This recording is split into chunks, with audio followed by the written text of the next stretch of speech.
مرحبا بكم في القناه ديالي اسيا الوصال. كنتمنى تكونوا بخير وعلى خير. وصفه جديده او فيديو جديد. وصفتنا اليوم ان شاء الله غتكون هي طويجين خفيف ظريف. كما كتعرفوا رمضان كيبغي شهيوات خفافين وظرافين اللي كيوجدوا بسرعه. طويجين من داكشي الرفيع. خليكم معايا نمشيو نشوفوا طريقه الاعداد والتحضير. اذا على بركه الله نبداو بالوصفه ديالنا. بسم الله. عندنا هنا الحمه كما كتشوفوا. عندي هنا تقريبا كيلو د اللحم. غنضيف عليها زيت الزيتون، ماشي بزاف، غير شويه لان اللحمه كتطلق ليدام ديالها. زيت الزيتون غنعمل مليحه.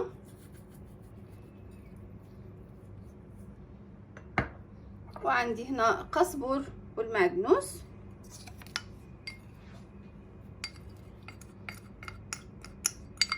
قزبر ومعدنوس. عندي هنا واحد البصيله صغيره مفرومه او محكوكه، بصيله صغيره. وعندي هنا 3 فصوص د الثوم محكوكين كما كتشوفوا، 3 الفصوص د الثوم.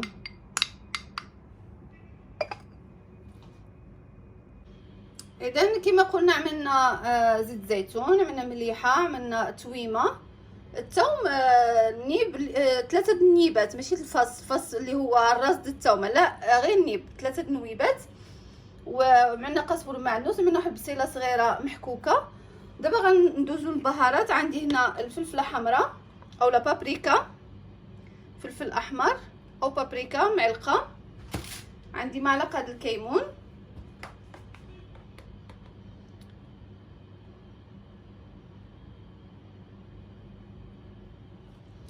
ومعلقه د القزبر ناشف. اذا معلقه بابريكا او الفلفل الاحمر او شنو كنقولوا له حنا، فلفل احمر. عندنا معلقه اخرى د الكمون ومعلقه فلفل هذا القزبر ناشف.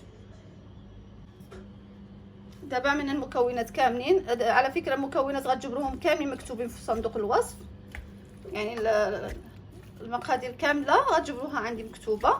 غنخلطوا الخليط هكذا وغنعملوا له نص كاس الماء، وغنديوه يطيب على نار مهيله ان شاء الله. ومن بعد نرجعوا مع بعضنا منين يطيب الطاجين ديالنا. خليكم معايا. كما كتشوفوا الطاجين ديالنا راه وجد ما شاء الله. شوفوا لي المنظر، الريحه يا سلام، ما نقول لكم شي.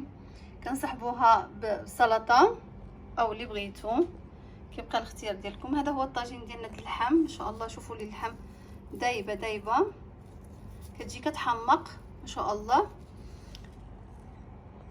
كنتمنى الفيديو ديالنا اليوم يعجبكم. طويجين خفيف ظريف كيوجد بسرعه وكيجي كيحمق العشاء او نص السحور اللي بغيتو، اللي كيتسحر بالثقيل اولا بالماكله. كيجي المهم كيجي كيحمق في اي حال من الاحوال وفي اي وقت كيجي رائع. جربوه ما غاديش تندموا. كنتمنى الفيديو ديالنا اليوم يعجبكم وينال رضاكم. ما تنساوش الاشتراك في القناه اللي باقي ما اشتركتوا والضغط على زر الجرس باش يوصلكم مني دائما الجديد. كنشكركم على حسن المتابعه، والى وصفه جديده باذن الله. الى اللقاء.